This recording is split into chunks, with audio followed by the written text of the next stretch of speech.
안녕하세요. 가톨릭 신앙의 아주 깊은 곳에는요, 서로 절대로 뗄 수 없는 세 가지 핵심 개념이 있습니다. 바로 성경, 성전, 그리고 교도권인데요.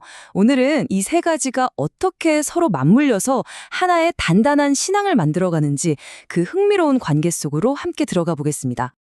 자, 그래서 오늘의 핵심 질문은 바로 이겁니다. 이 세 가지가 그냥 각자 따로 존재하는 걸까요? 아니면 서로 경쟁하는 관계일까요?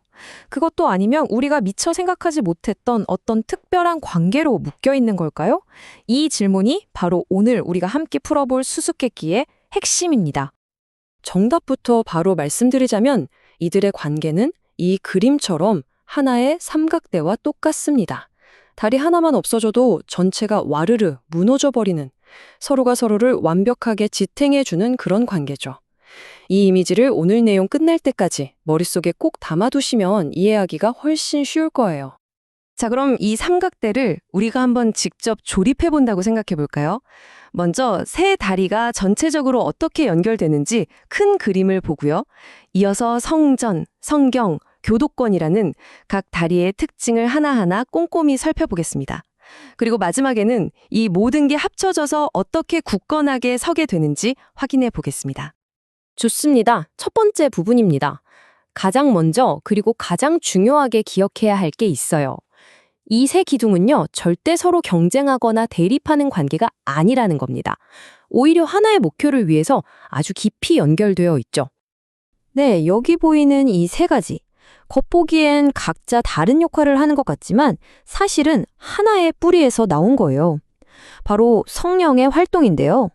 성령의 이끄심에 따라서 이 셋은 서로를 단단히 붙들고 또 보완하면서 영혼의 구원이라는 단 하나의 공동 목표를 향해서 함께 나아갑니다. 그래서 어느 하나라도 빠지면 이 목표에 도달할 수가 없게 되는 거죠. 자, 이제 삼각대의 첫 번째 다리를 한번 살펴볼 시간입니다. 바로 성전인데요. 아마 성경은 다들 잘 아시는데 성전이라는 말은 조금 낯설게 느끼는 분들도 계실 거예요.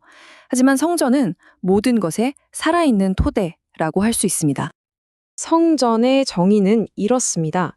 그러니까 글자로 딱 기록되기 전에 예수님의 가르침이 사도들의 삶, 또 그분들의 설교, 그리고 교회의 예배나 관습을 통해서 생생하게 살아있는 채로 전달된 것, 그 모든 살아있는 흐름, 그걸 바로 성전이라고 부르는 거죠. 이게 정말 중요한 포인트인데요. 성전은 그냥 오래된 관습, 박물관에 있는 유물이 아니에요. 지금 바로 이 순간에도 교회의 삶 속에서 살아 숨쉬고 있는, 말 그대로 실천되는 하느님의 말씀 그 자체라는 거죠. 자, 그럼 이제 두 번째 기둥으로 넘어가 볼까요? 바로 성경입니다. 이 성경은 우리가 방금 살펴본 첫 번째 기둥, 성전이랑 아주 가깝고 친밀한 관계를 맺고 있습니다. 성경은 말이죠, 그렇게 살아 움직이던 하느님의 말씀이 성령의 영감을 받아서 글로 쓰여진 형태라고 보시면 돼요. 그래서 교회를 든든하게 받쳐주는 버팀목이 되는 거고, 또 우리 신앙인들한테는 영적인 힘과 양식을 주는 마르지 않는 샘물 같은 존재가 되는 겁니다. 자, 이 표를 보시면 둘의 관계가 한눈에 딱 들어오죠. 성전은 살아있는 전달, 성경은 기록된 형태. 형태는 좀 다르지만 제일 중요한 건 둘 다 똑같은 신적인 원천, 그러니까 하느님의 계시에서 흘러나온다는 거예요. 흐르는 강물이 성전이라면 그 강물을 딱 담아놓은 그릇이 성경이라고나 할까요? 아주 좋은 비유죠? 이 비유가 참 재밌으면서도 핵심을 찌르는데요. 한번 생각해 보세요. 어떤 부모님의 위대한 가르침이 있다면 그게 가장 잘 드러나는 건 자녀가 부모님에 대해 쓴 책일까요? 아니면 그 가르침대로 살아가는 자녀의 삶 그 자체일까요? 당연히 후자겠죠. 바로 그거예요. 성전은 교회가 몸소 살아내는 신앙 그 자체고 성경은 그 살아있는 신앙에서 나온 정말 귀한 기록인 셈입니다. 이제 삼각대의 마지막 다리입니다. 그리고 이 다리는요, 앞에서 본 두 기둥을 아주 굳건하게 지켜주는 역할을 합니다. 바로 교도권인데요. 성전과 성경의 수호자이자 또 해석자라고 할 수 있죠. 교도권이라는 건 쉽게 말해서 베드로의 후계자인 교황님, 그리고 교황님과 함께하는 주교님들이 지닌 교회의 공식적인 가르침의 권위를 말해요. 이분들의 가장 핵심적인 임무가 뭐냐? 바로 하느님의 말씀, 즉 성전과 성경을 오류 없이 권위 있게 해석해서 우리 신자들에게 잘 전달해 주는 겁니다. 근데 여기서 정말 중요한 점이 하나 있어요. 많은 분들이 혹시 교도권이 성경보다 더 위에 있는 거 아니야? 하고 오해하시기도 하거든요. 하지만 절대 그렇지 않습니다. 교도권은 하느님의 말씀 위에 군림하는 게 아니에요. 그럼 뭘까요?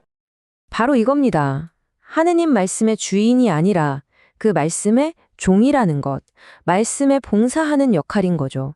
이 부분이 교도권의 본질을 이해하는데 가장 핵심이라고 할 수 있습니다. 그럼 어떻게 말씀에 봉사하느냐? 바로 이 세 단계로 딱 요약할 수 있어요. 첫째, 성전과 성경에 담긴 하느님의 말씀을 아주 경건하게 듣고요.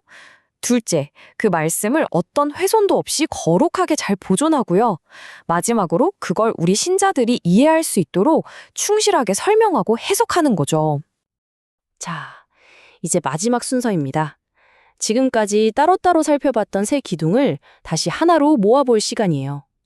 우리가 쭉 살펴본 것처럼 성전, 성경, 교도권, 이 셋은요, 서로 떼어놓고는 절대 이해할 수가 없습니다. 오늘 설명의 모든 내용을 이 한 문장이 딱 요약해주네요. 성경, 성전, 그리고 교도권은 너무나 긴밀하게 결합되어 있어 어느 하나도 다른 것들 없이는 존립할 수 없다. 정말 우리가 처음에 봤던 그 삼각대 이미지 그대로죠? 결국 이겁니다. 성령의 이끄심 안에서 살아있는 전달인 성전과 기록된 말씀인 성경, 그리고 그걸 권위 있게 해석하는 교도권. 이 세 가지가 완벽한 하모니를 이룰 때 비로소 우리 신자들을 구원으로 이끄는 그 본연의 목적을 효과적으로 달성할 수 있게 되는 거죠. 오늘 내용을 마무리하면서 여러분께 질문 하나를 던져보고 싶습니다. 만약에 우리가 계속 얘기했던 이 견고한 삼각대에서 다리 하나가 쏙 빠진다면 어떻게 될까요? 우리 신앙에서 성전이 없거나 성경이 없거나 혹은 교도권이 없다면 과연 우리의 신앙은 어떤 모습일지 한번 깊이 생각해 보시는 것도 아주 의미 있을 것 같습니다.